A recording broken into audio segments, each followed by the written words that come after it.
Ya, halo teman-teman. Selamat datang di Jurnal Kabar Baik. Nah, kali ini kita masih akan membahas tentang Pak Pendeta Erastus. Dan untuk topik kita kali ini, saya beri judul yaitu Bidat Arianisme.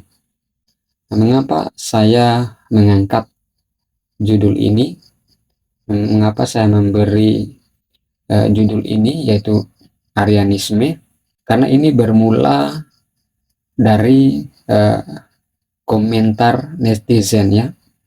Jadi ketika video Pak Erastus ini viral ya, yang mengatakan bahwa Yesus itu bukan juru selamat dan Yesus itu hanya manusia biasa, tidak lebih tinggi dari Bapa dan seterusnya, maka ada banyak netizen-netizen yang berkomentar mengenai pernyataan beliau ini ya di media sosial ya. Dan ada beberapa komentar-komentar yang menarik perhatian saya, dan situ saya melihat ada satu kata yang sering dikatakan juga, yaitu kata Arius ya, atau Arianisme. Jadi ada yang berkata seperti ini ya, ini komentar-komentar dari para netizen. Mereka berkata seperti ini ya, ada yang bilang Arius zaman modern, semoga muncul Athanasius modern juga untuk melawan, menentang penyesat akhir zaman. Terus ada yang berkata, teologimu kacau balau ya, benerin dulu Tritunggalmu. Anda masuk dalam bidat Arius. ES ini penipu. Terus ada yang berkata, Erastus Sabdono ini duri dalam daging. Yahwenisme saksi Yahwe Arius. Pandangan imannya sudah terbangun sejak lama dan seterusnya. Lalu ada yang berkata begini, ajaran sampah seperti ini terlalu mudah dipatahkan karena ini bukan ajaran baru.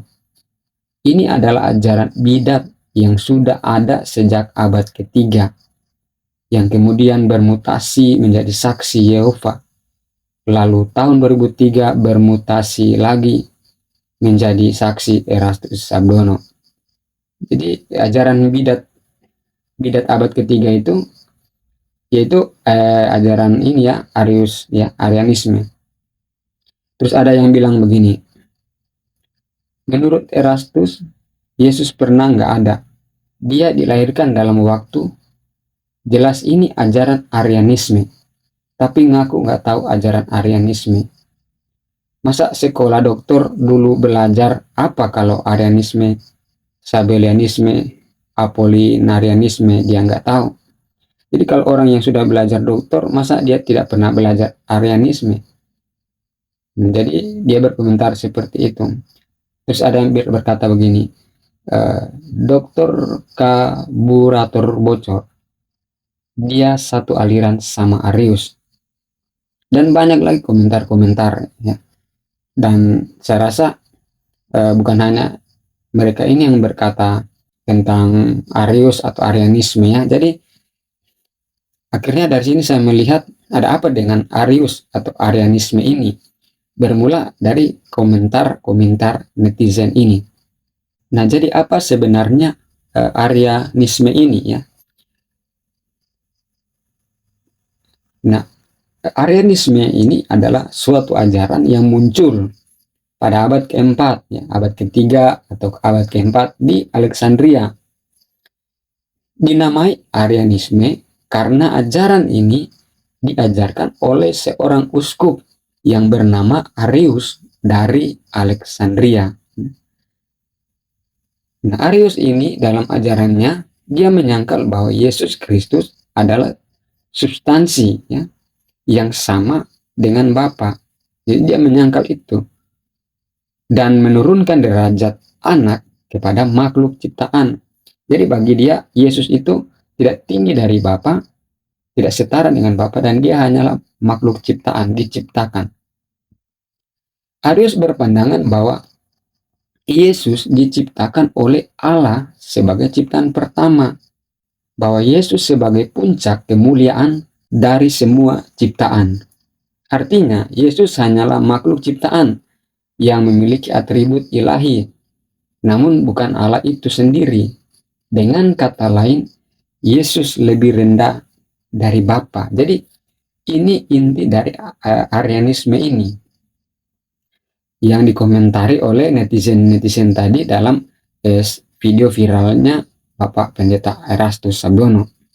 Nah, Arianisme ini akhirnya pada saat itu dianggap bidat ya oleh gereja setelah ada pertemuan yang dinamakan dengan namanya Konsili Nisea pada tahun 325 Masehi. Nah, Arius berkata begini, kami mengaku satu Allah yang satu-satunya, tidak diperanakan, yang satu-satunya kekal, yang satu-satunya tanpa Allah, tanpa awal, yang satu-satunya benar, yang satu-satunya tidak bisa mati, yang satu-satunya bijaksana, yang satu-satunya baik, yang satu-satunya Tuhan, yang satu-satunya hakim bagi semuanya. Maka berangkat dari paradigma semacam ini, hubungan Bapa dan Anak dalam pandangan Arius bisa dijelaskan sebagai berikut. Nah, karena Allah adalah satu-satunya yang tidak dilahirkan, maka Anak pastilah ciptaan yang diciptakan. Yang kedua, karena Anak adalah ciptaan, maka pastilah ia memiliki awal, sekalipun ia ada sebelum ada waktu. Anak tidak bisa memiliki kesatuan dengan Bapaknya, sekalipun ia adalah firman dan hikmat darinya.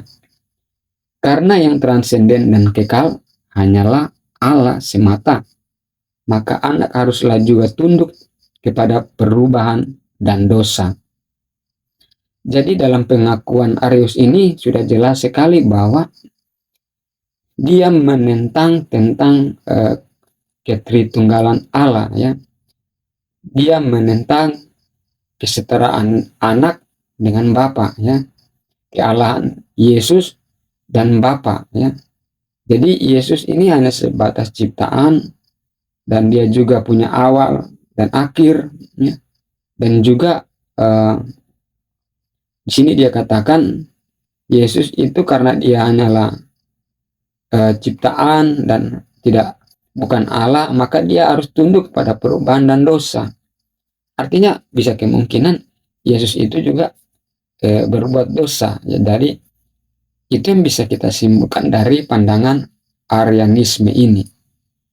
Ada anggapan bahwa keilahian Yesus itu baru ditetapkan berdasarkan Konsili Nisea pada tahun 325 Masehi.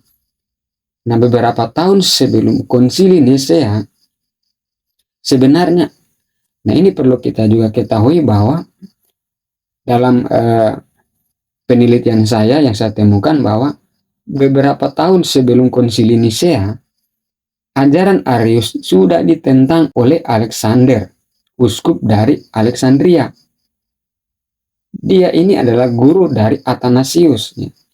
Pada tahun 321 Masehi, di sebuah konsili lokal, ajaran Arius dinyatakan sebagai bidat. Jadi ketika Arius waktu itu mengajarkan ajarannya dan masuk dalam keuskupan dari Alexander ini, maka dia menentang. Jadi sebelum konsili dilakukan 325 Masehi itu, tahun-tahun sebelumnya ajaran dari Arius ini sudah ditentang ya. Dan Arius ini adalah murid Lucianus dari Antioquia, yang dimana ajarannya ditentang oleh Alexander, guru dari Athanasius. Jadi Alexander ini guru dari Athanasius ya. Nah, sedangkan Lucianus ini guru dari Arius ya. Ajaran yang dibawa oleh Arius ini diturunkan dari gurunya, yaitu Lucianus ya. Dan itu melahirkan konsep bahwa Yesus bukan Allah ya. Yesus hanya manusia biasa. Sedangkan ajaran itu ditentang oleh Alexander pada saat itu, yang dimana guru dari Athanasius. Jadi ini guru dengan guru bertentangan dan dilanjutkan lagi dengan murid. Alexander bertentangan dengan Lucianus, dan Arius bertentangan dengan Athanasius. Jadi ini ajaran daripada guru yang turun ke muridnya, akhirnya mereka saling bertentangan. Jadi sebelum Konsili Nisea, konsep keilahian Yesus itu sudah ditentang sebelumnya, ya.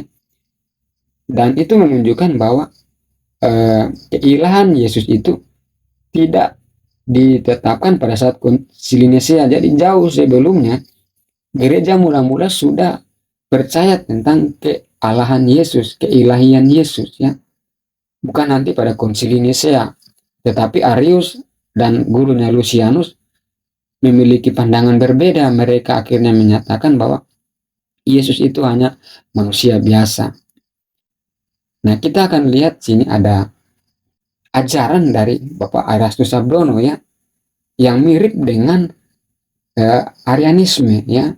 Itu sebabnya netizen komentar yang saya bagikan pertama itu mengamati dan melihat dan mengatakan bahwa Erastus ini mirip dengan Arius dan Arianisme. Nah, ada bukti yang pertama yang saya dapatkan di TikTok Erastus Sabdono. Dia berkata seperti ini, ya. Bukti yang pertama dikatakan Yesus dilahirkan sebagai bayi yang dalam segala hal disamakan dengan manusia, disamakan dengan saudara-saudaranya. Itu punya makna Yesus mengalami pertumbuhan atau penyempurnaan. Lukas 2 ayat 52, makin dikasih Allah, makin dikasih manusia. Jadi ini yang saya beri tanda merah di sini, huruf warna merah. Di bukti yang pertama sini kita lihat, di sana dia katakan bahwa Yesus disamakan dengan manusia dan dia mengalami pertumbuhan dan penyempurnaan. Nah, kalau dia mengalami pertumbuhan dan penyempurnaan, artinya bahwa dia sebelumnya tidak sempurna. Karena dia melihat Yesus hanya sebagai manusia biasa dan menghilangkan kealahannya, keilahiannya. Nah, ini sangat bertentangan. Kalau Yesus itu mengalami penyempurnaan, artinya dia pernah tidak sempurna. Nah, sedangkan kita mengetahui bahwa Yesus itu pribadi yang sempurna, tidak bercacat celah dan tidak bernoda. Nah, itu bukti yang pertama. Nah, bukti yang kedua di sini dikatakan, ini diambil dari seminar Logos yang diposting di YouTube Erastus Sabdono di YouTube Terat, ya. Di sana bisa dilihat. Ini ada linknya saya berikan, nanti saudara teman-teman bisa lihat sendiri. Dia katakan begini, Yesus tidak pernah menyamakan dirinya dengan Allah. Dia mengaku anak Allah, selalu berkata Bapa lebih besar daripada dirinya. Lalu orang berkata, tapi ini kan pada waktu Yesus menjadi manusia, Pak. Oh iya, setelah Yesus bangkit pun dia berkata kepada murid-muridnya, hanya Bapa yang berkuasa, yang menentukan kerajaan Israel itu dipulihkan, ya, dan seterusnya. Kita lihat di sini bukti yang kedua yang saya beri warna merah, huruf warna merah. Di sini dia bilang Yesus tidak pernah menyamakan dirinya dengan Allah. Dia mengaku anak Allah, selalu berkata Bapa lebih besar daripadanya. Jadi dari sini, dari dua bukti ini sebenarnya ada banyak bukti-bukti, ya, yang mengindikasikan ajaran Pak Erastus ini mirip dengan Arius atau Arianisme, ya. Tapi saya bagikan dua saja. Jelas di sini kita lihat bahwa dalam konsep teologi Pak Erastus ini, ya, sangat mirip dengan yang namanya Arianisme, ya. Di sana dikatakan, ya, dia menyamakan Yesus hanya sebagai manusia dan Yesus itu hanya anak, tidak setara dengan Bapa dan seterusnya. Jadi ini mirip dengan yang namanya Arianisme, ya. Nah, ada sahabat Erastus atau pengikut dari Pak Erastus itu yang bernama Chandra Teja, ya. Dia ini juga salah satu pengikut hamba Tuhan juga mungkin dari pengikut dari Pak Erastus Sabdono, ya. Dia berkata begini, sekarang ini ketika Bapak Pendeta Erastus Sabdono juga menyatakan bahwa Tuhan Yesus itu di bawah Allah Bapa, orang marah juga. Sesat itu katanya, ngikutin Arius katanya. Ya padahal Pak Eras nggak belajar sama Arius yang hidup di abad ketiga. Buku-bukunya juga nggak bisa baca apa ajaran Arius. Memang salah satu pendapat Arius sama dengan pendapat Pendeta Dr. Erastus Sabdono. Tapi bukan berarti Bapak Pendeta Dr. Erastus Sabdono ini belajar sama Arius. Kebetulan satu aspek itu saja yang sama. Jadi dari seorang sahabat atau pengikutnya Pendeta Erastus ini yang bernama Pak Chandra Teja, dia juga melihat ada kemiripan ya antara ajaran Arius dan Pak Erastus. Walaupun dia katakan di sini Pak Erastus tidak belajar ke Arius, bahkan mungkin tidak pernah baca-baca buku Arius, tapi dia juga mengatakan di sini bahwa memang ada kesamaan antara Arius, Arianisme dan ajaran dari Bapak Pendeta Erastus Sabdono. Ya. Tapi di sini juga ya agak aneh juga ya, bagaimana mungkin seorang doktor teologi tidak pernah belajar tentang Arianisme. Itu kan sejarah gereja, masa tidak pernah dengar? Pastilah dia pernah dengar ya. Tapi ya walaupun dia tidak belajar di situ, ya terserahlah. Tapi dari bukti-bukti ini, dari komentar netizen dan ajaran Bapak Pendeta Erastus tadi, lalu ada temanya juga di sini yang mengatakan bahwa memang ada kemiripan antara Arianisme dan ajaran Pak Erastus, maka disimpulkan bahwa maka memang benar ya, ajaran Pak Erastus ini memang ada semacam nafas Arius, nafas Arianisme di dalamnya. Nah ini di sini kita lihat juga ya satu pernyataan dari Ketua STT HAMI ya, yaitu Bapak Junior Nathan Silalahi ya, dalam satu pertemuan lewat Zoom meeting ya, dia memberi komentar seperti ini ya. Kita ke depannya akan berhadapan bukan lagi Arianisme, tetapi Erastusianisme ke depan. Ya, ini PR, Pak. Kenapa? Karena dia melahirkan teolog-teolog mereka sendiri. Ya. Nah, jadi di sini juga ya, beberapa orang ini ya, mereka juga adalah ketua STT, mereka juga mengamati bahwa Erastus ini memang mirip dengan Arianisme. Ya. Sebenarnya bukan hanya Arianisme saja, ya. Ada saksi Yehova dan lain sebagainya yang serupa lah. Dan ini adalah sebuah tantangan ke depannya. Kita ke depannya akan berhadapan bukan lagi dengan Arianisme, tetapi Erastusianisme. Karena kemiripan dari ajaran-ajaran Arianisme dan Erastus ini ya. Jadi ini sebuah tantangan di masa yang akan datang. Nah, jadi inti dari Arianisme tadi ya, dari ajaran-ajaran Arianisme yang juga mirip dengan pengajaran dari Bapak Erastus Sabdono ini, maka bisa disimpulkan bahwa mereka memang menolak kealahan Yesus ya. Dan sini saya akan memberikan dua bukti bahwa Yesus adalah Allah ya. Sebenarnya ada banyak bukti bahwa Yesus itu adalah Allah ya, adalah Tuhan dan juru selamat ya. Tapi saya memberikan dua bukti saja di sini. Nanti ya teman-teman bisa tambahkan lagi bukti-bukti lainnya ya. Yang pertama, Yesus itu Allah karena dia tidak menolak disembah. Di dalam Injil Matius pasal 4 ayat 10, di sana dikatakan, maka berkatalah Yesus kepadanya, "Enyalah iblis, sebab ada tertulis, engkau harus menyembah Tuhan Allahmu, dan hanya kepada Dia sajalah engkau berbakti." Jadi kalau Yesus itu bukan Allah, lalu mengapa dia menerima untuk disembah? Nah, sedangkan dia berkata kepada iblis begini, engkau harus menyembah kepada Tuhan Allahmu. Ya.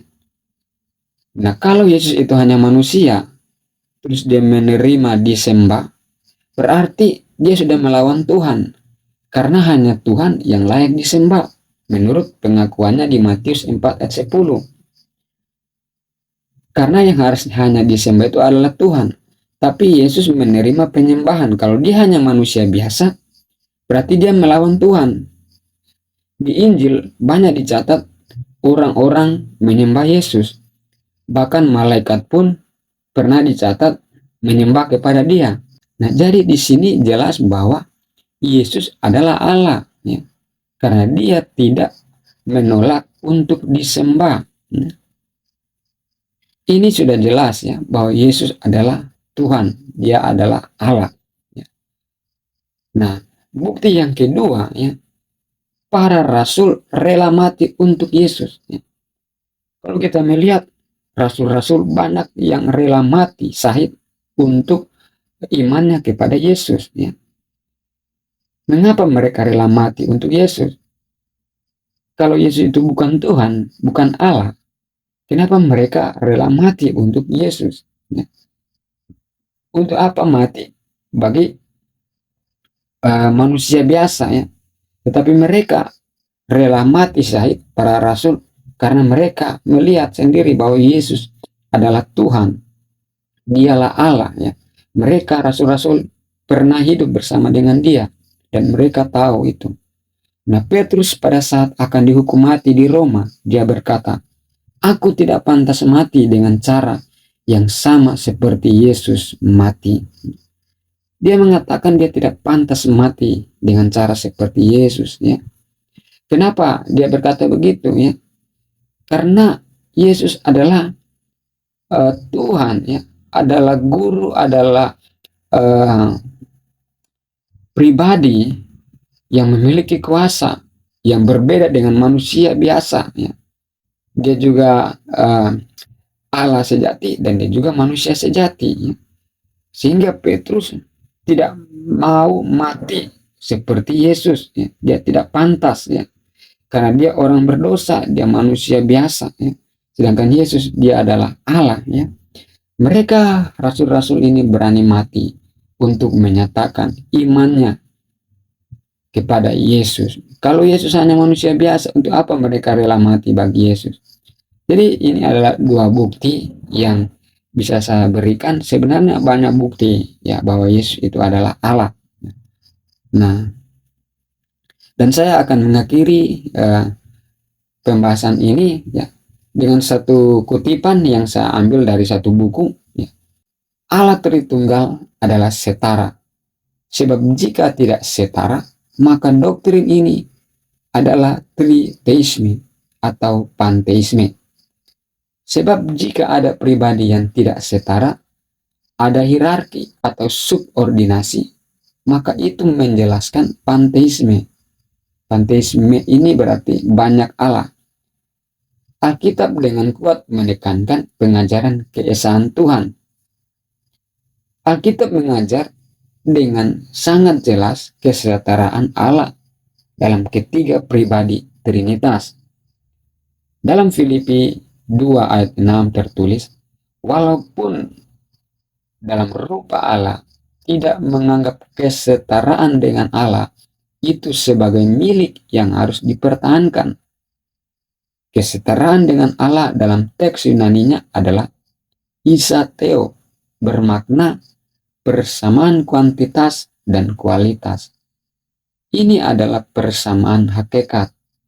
Artinya, Yesus Kristus adalah Allah yang setara dengan Allah Bapa dan Roh Kudus. Jadi sekian topik kita kali ini di dalam jurnal Kabar Baik. Terima kasih. Sekian.